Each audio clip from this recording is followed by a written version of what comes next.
Hello. Today is March 2nd, 2024. I want to just talk about a topic that I've decided to write about. And the fact is, and that is, America is a great chaos.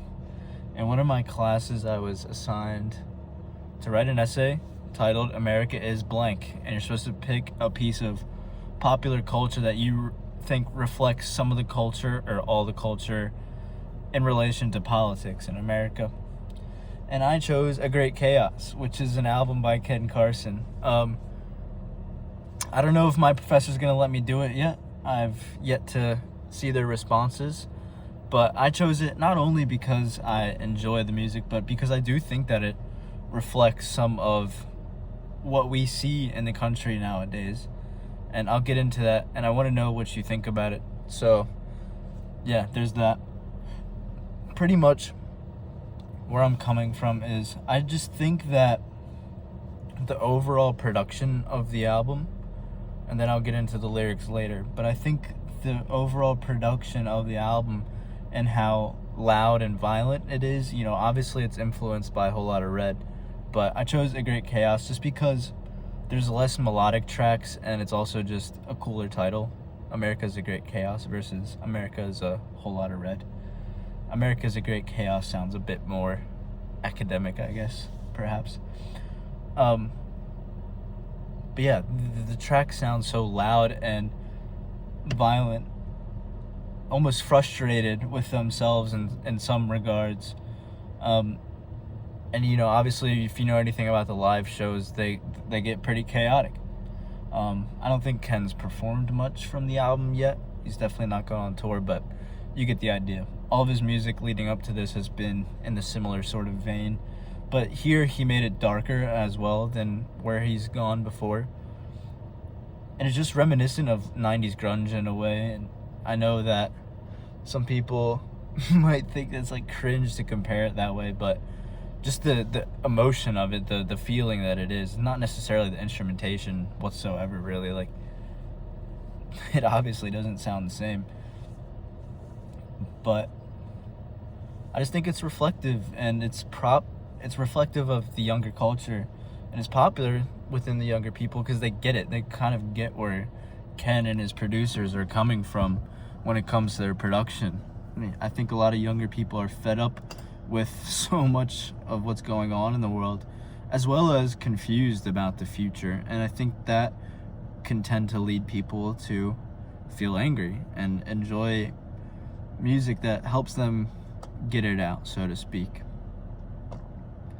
And then when it comes to the lyrics, I think it's kind of clear how most of it is about material hedonism, fashion, drugs, money, and violence.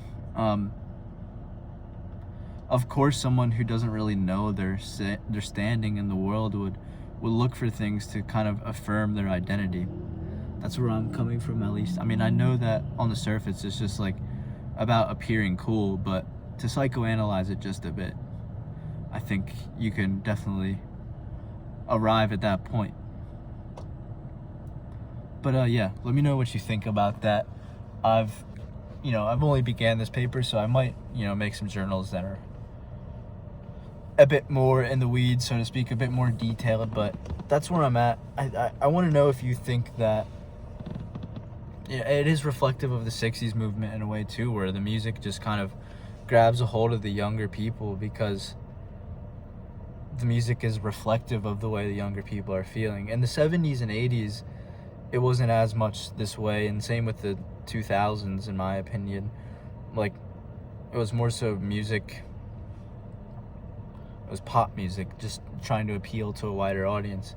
And there are still definitely people that were making music for younger people, but I think you get what I mean. Like, these are more monumental waves, and Ken is not the only one making music like this. It's becoming a large genre, and it's not even really just rage. It's just, I don't know. Obviously, at the end of the day, like, there are aspects of many rappers and their identities being African American that I'll never be able to understand. So, you know, in that vein, if I'm wrong, then fair enough, absolutely. But yeah, as for me, today's been pretty normal. I just woke up, didn't do a whole lot, and then went to work, and now I'm off work. And for the rest of the night, I'm just gonna finish up an essay, a different essay, and chill out. Tomorrow I've got an all-day shift, and it's gonna be a 12 or 13-hour shift tomorrow. I've got extra stuff to do, so I'm definitely gonna refuel tonight, just relax. Especially considering yesterday I was helping my buddy move all day, so today I'm tired, and it's a recharge day for sure. I hope you all have had a good Saturday, and yeah, peace and love.